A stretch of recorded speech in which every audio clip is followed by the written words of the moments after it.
orang Islam di bumi manapun dia berpijak, jangan tinggalkan keislamannya. Karena mungkin kalau bahasa perjuangan sekarang sudah nggak kayak dulu, kudu pakai pedang, tombak, panah, mengambil ghanimah, tidak. Menjadi orang yang kerja ikhlas karena Allah, mengais rezeki untuk mencari nafkah, ini kan perjuangan. Ayo total untuk mencapai tingkat jihad yang paling tinggi, al jihadu fisabilillah bi amwalikum wa bi anfusikum. Jihad yang paling utama dengan hartamu, baru dengan jiwamu. Berarti kalau perintah jihad dengan harta, harus jadi orang sukses dong. Nah, kalau sudah bicara sukses, bicara izin Allah. Gimana Allah mau mengizinkan kalau kitanya nggak kenal sama Allah? Tapi teman saya, aduh, rusak agamanya, saya sama dia, saya berani adu sholat, maksudnya gimana nih? Banyakan saya sholatnya, rezekinya gampang aja, sholat nggak demen, ajan dia cuman innalillah, itu kayaknya keberuntungan mendekati dia selalu, itu istidraj, ya, pertolongan yang datang dengan cara yang salah, efeknya pasti buruk. Orang beriman diajarkan sama Allah dengan ujian. Ujian akan membuat dirinya ini bukan jadi kaya atau miskin, bukan, tapi menjadi makhluk yang paling berkah di atas muka bumi ini. Karena kalau sudah bicara berkah, kan ujungnya kematian. Ya, orang mau kaya, mau miskin, mau mati. Ya, orang mau ganteng, mau jelek, cakep, cantik atau buruk rupa, tetap aja mati. Nah, ketika kematian mendatangi dia, apa yang dia bawa menghadap Allah. Kan ini yang perlu digarisbawahi, ya. Jangan ngomong-ngomong mati dulu, Ustaz. Ya. Kayaknya kalau ngomong mati yang mana yang tua-tua, Ustaz, ini bulan yang mati muda semua, enak aja. Jadi bicara kematian, kita nggak bicara umur sebenarnya, iya. Sudahlah, Allah uji. Tapi efek ujian buat orang Islam yang beriman, antakhsha'a qulubuhum li dzikrillah. Dia menjadi orang yang mudah mengingat Allah karena dia tahu la yukallifullahu nafsan illa wus'aha.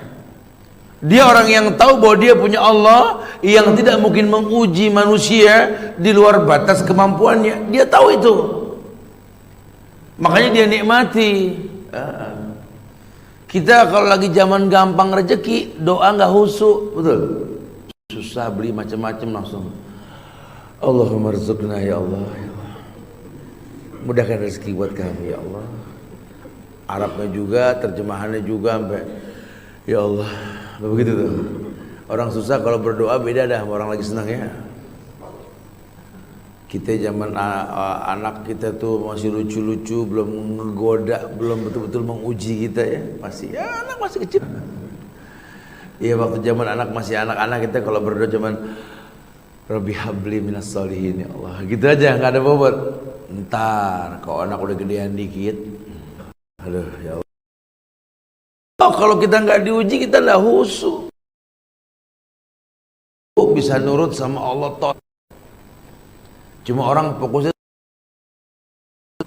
Kalau sekarang sudah masya Allah, hampir setiap instansi, perusahaan, kilang, tambang dan lainnya ini udah nggak ada masalah. Kalau dulu khawatir, ya, orang diajar agama dengan benar khawatir sekali. Padahal setelah dia tahu, iya ya, ketika agama menyentuh seseorang tentu beda, lain. Dia menjadi orang yang khusyuk. Dia menjadi orang yang inabah. Inabah mudah mengembalikan semua permasalahan hanya untuk Allah. Ya, karena dia tahu sekali, pokoknya mulai aja bismillah, akhiri dengan alhamdulillah. Ya nggak semudah itu, Ustaz. Ya iyalah, kita nggak bicara mudah atau tidak mudah. Cuma memang syariat mengatakan awali dengan bismillah, akhiri dengan alhamdulillah.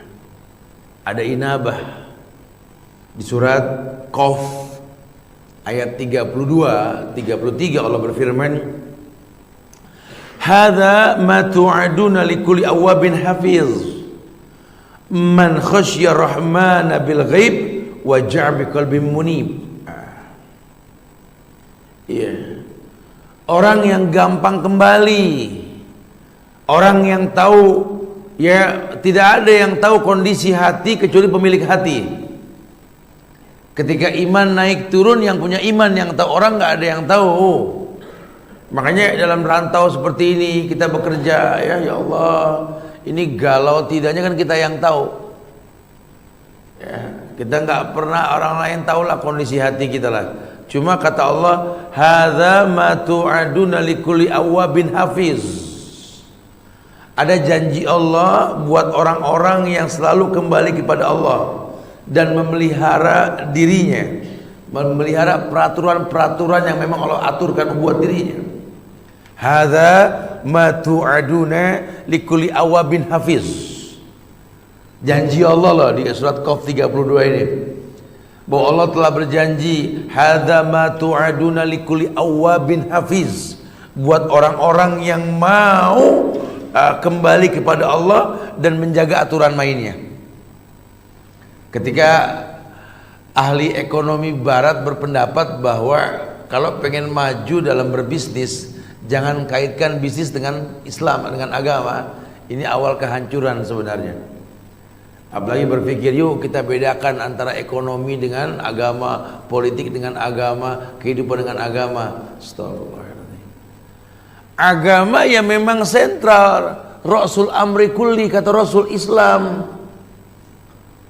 Semua perkara itu intinya Islam. Maka ukur hidupmu dengan Islam, bisnismu dengan Islam, politikmu dengan Islam, sosialisasimu dengan Islam. Kalau nggak sesuai, kamu akan terlepas dari bantuan Allah. Karena Allah sudah janji, hadza ma tu'aduna likulli awabin hafiz. Siapa dia? Man khasyar rahmanu bil ghaib. Man khasyar rahmana bil ghaib. Orang yang takut dengan rahmannya Allah yang gaib. Artinya kalau rahman itu kan kasih sayang Allah, dunia akhirat, rahimnya di akhirat. Makanya kalau orang yang tahu rahmannya Allah, dia dikatakan ibadur rahman, hamba-hamba Allah yang maha pengasih. Dia rasakan nikmatnya hidup. Bangun pagi mudah. Alhamdulillahilladzi ahyana ba'da ma amatana wa ilaihi nusur. Dia bersyukur karena dia tahu ini bangun pagi nikmat.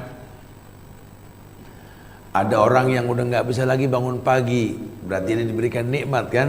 Makanya perhatiin dah, orang mau tidur gelisah, orang mau tidur nyenyak, orang mau tidur cukup atau kurang, kasur nyaman atau tidak, bangun tidur doanya sama.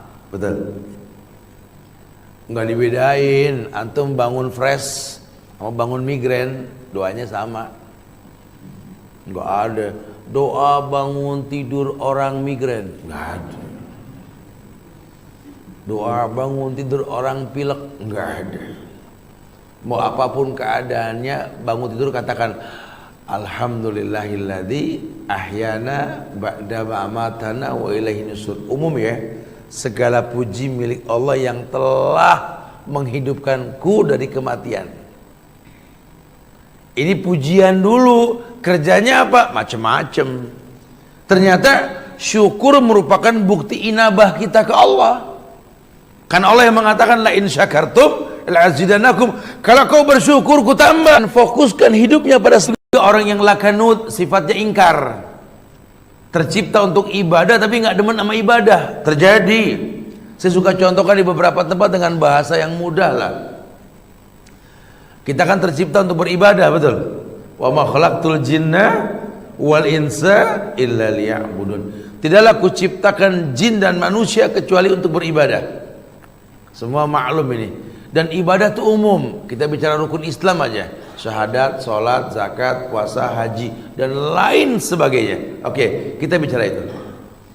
Tapi yang terjadi, dia nggak senang sama ibadahnya yang 5 tadi. Ya mungkin ibadah, cuma nggak senang. Contoh yang paling gampang, sholat saja. Ya, tanya imam deh. Penderitaan imam di setiap tempat. Ya.